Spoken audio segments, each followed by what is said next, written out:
Hi, my name is Sammy Cox. Today you are about to experience an inspiring story on how Abraham Lincoln's views on slavery transformed throughout his life and career. Lincoln had a challenging time figuring out how to deal with the liberated slaves after freeing them. Lincoln went from having anti-slavery beliefs to abolitionist ideals to viewing slaves as equals. This project journeys through his life and how he viewed the slaves of America. Abraham Lincoln was the 16th President of the United States during the time of the American Civil War and was against slavery. Lincoln grew up in a place with more than 1,000 slaves in Hardin County, Kentucky, yet his parents owned none, and the Baptist church to which they belonged were strongly opposed to slaveholding. His parents were abolitionists and did not believe in owning another person. Thomas Lincoln, Abraham Lincoln's father, disliked slavery so much that he chose to leave their Kentucky home to resettle in Indiana, which at the time was about to become a free state. Lincoln began his public career claiming that he was anti-slavery.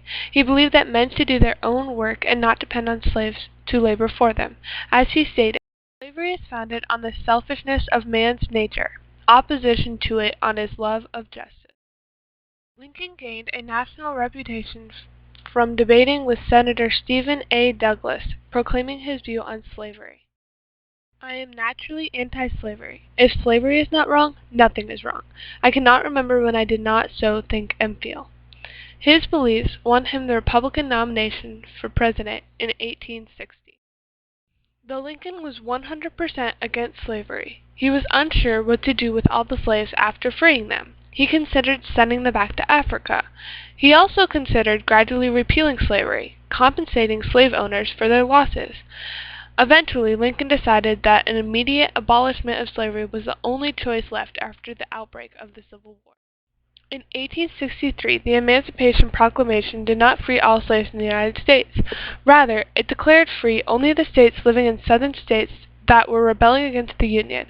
Lincoln feared freeing Union state slaves would turn more states against the North. Soldiers were desperately needed in the Union Army. The proclamation allowed black soldiers to join and fight for the Union.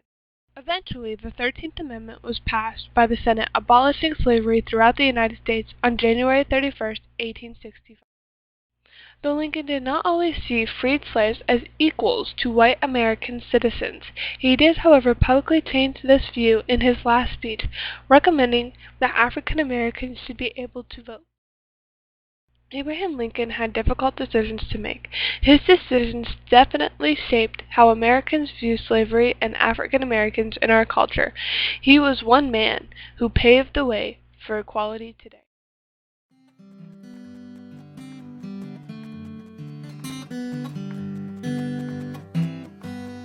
I can change the world with my own two hands, make it a better place with my